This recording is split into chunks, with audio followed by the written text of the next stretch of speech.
आज मी तुमच्यासोबत उपवासाचं sandwich share करते. तर ते कसं सँडविच बनवलं ते नक्की आहे का? तर इथे मी अर्धा कप वरई घेतली, अर्धा वाटी वरई घेतली किंवा भगर म्हणतो आपण त्याला. तर एक बटाटा घेतला आहे मी. बटाटा स्वच्छ धुवून मी त्याची साल काढून घेतली आहे. ॲक्च्युली हे अनप्लॅन असं का म्हणते मी, तर झालं काय, मला दुसरी रेसिपी तुमच्यासोबत शेअर करायची होती उपवासाची आणि माझा मुलगा म्हणला की मला सँडविच खायचं आहे. तर माझ्याकडे ब्रेड वगैरे काहीच नव्हतं आणि मला ह्याचं सँडविच बनावं लागलं. तर मी हे काय बनवणार होते हे व्हिडिओच्या शेवटी सांगते. साल काढून झाले, इथे मी किसून घेते. तर बटाटे छान असे किसून घ्या.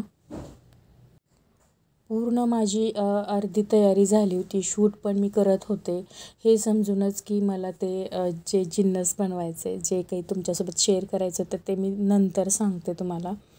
अगोदर सांगितलं तर तुम्ही माझा व्हिडिओज बघणार नाही आहेत. तर माझे इथे बटाटा पण किसून झाला होता. तर वरई आहे ती स्वच्छ धुवून मी आपल्याला कुकरमध्ये लावायची. आता ती थोडंसं मीठ टाकते चवीला आणि जे आपले बटाटे किसले होते मी ते पाण्यात घालून ते पाण्यासकट ते धुतले होते अगोदर. ते त्याचे स्टार्च आहे ते मी सगळे काढले होते आणि थोडंसं पाणी टाकून मी ते भिजत ठेवले होते, म्हणजे ते काळे पडू नये म्हणून. तर ते मी पाण्यासकटच वरईमध्ये मिक्स करून हे आपल्याला कुकरला लावायचे. जास्त आपल्याला पाणी वापरायचं नाही आहे, ओव्हर कुक करायचं नाही आहे. आपल्याला थोडंसंच पाणी टाकायचं, इतपत की ती भगर किंवा जी वरई आहे ती शिजली पाहिजे.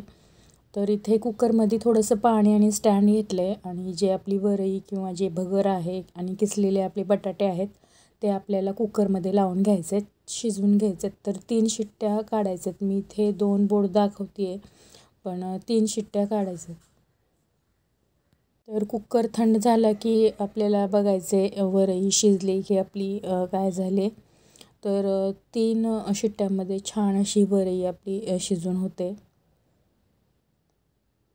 तर इथे बघा माझी वरई छान अशी शिजून तयार आहे. झटपट होते ही, जे मी सँडविच जे बनवले ते झटपट होतं. काहीच प्लॅन करायची गरज नाही आहे.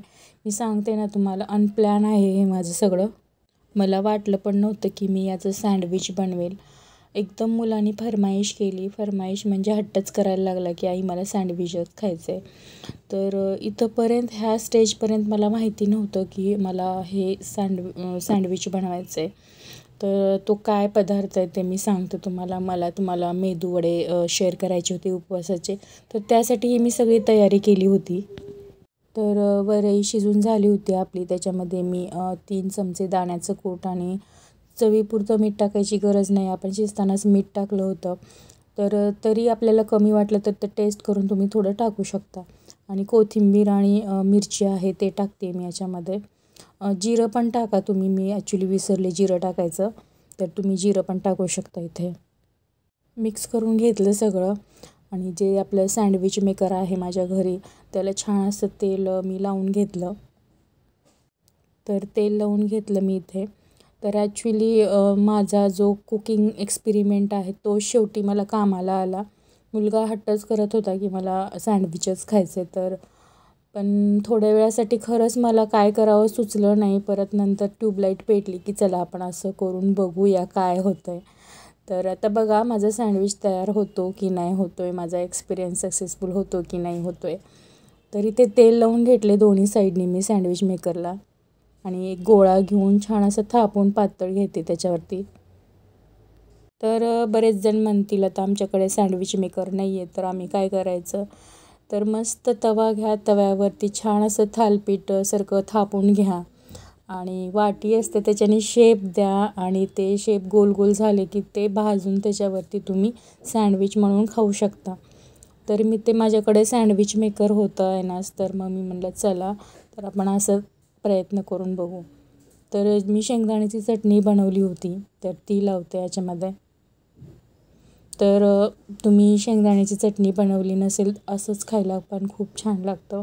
तुम्ही याच्यामध्ये बटाट्याची स्टफिंग भरू शकता उपवासाची, किंवा जर कोणी पनीर खात असेल तर पनीर पण तुम्ही इथे टाकू शकता. तर इथे दोन्ही साईडनी मी छान असं गोळा घेऊन ते थापलं. तर इथे मुलांची फर्माईश म्हणून पण मी इथे चीज वापरलं आहे आणि उपवासाला चीज बरेच जण खातात. नसेल खात असाल तर नका टाकू. मुलगा मागत होता म्हणून माझा नाईलाज पण होता आणि चीजमध्ये काहीच नसतं, दूधच असतं, तर ते आपण उपवासाला खाऊ शकतो असं मला वाटतं. तर सँडविच मेकर बंद केला. बाजूनी जे सारण आलं होतं ते सगळं मी काढून घेतलं आणि गॅस ऑन करून त्याला मी आलटी पलटी करून दोन्ही साईडनी छान असं भाजून घेतलं. भाजून तर घेतलं मी, पण प्रॉब्लेम काय झाला तर मी तुम्हाला सांगते पुढे. चीज वापरलं, तुमच्याकडे मोझरेला चीज असेल तर ते वापरून तुम्ही बघू शकता किंवा आपले जे क्यूब्स असतात ते किसून बघा. तर मी खूप मोठी चूक केली असं वाटतं आहे मला मी स्लाईस वापरून. कारण ना जे आपलं सँडविच होतं ते आतलं खूप ज्युसी झालं होतं आणि ते असं वितळत होतं खूप सारं.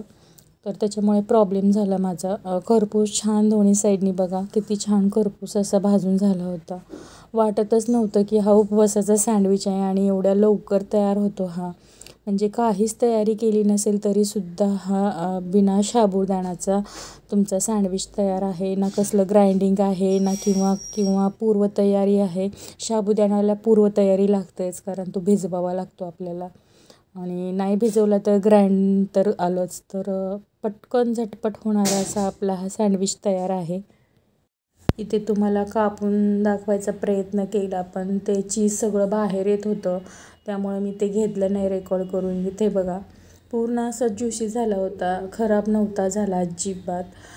टेस्ट तर अप्रतिम झाली होती आणि फक्त प्रॉब्लेम हेच होता की चीज खूप मेल्ट झालं होतं, त्यामुळे हा प्रॉब्लेम झाला. असंच विदाऊट चीजचं तुम्ही बनवाल तर एक नंबर तुमचं सँडविच तयार होईल.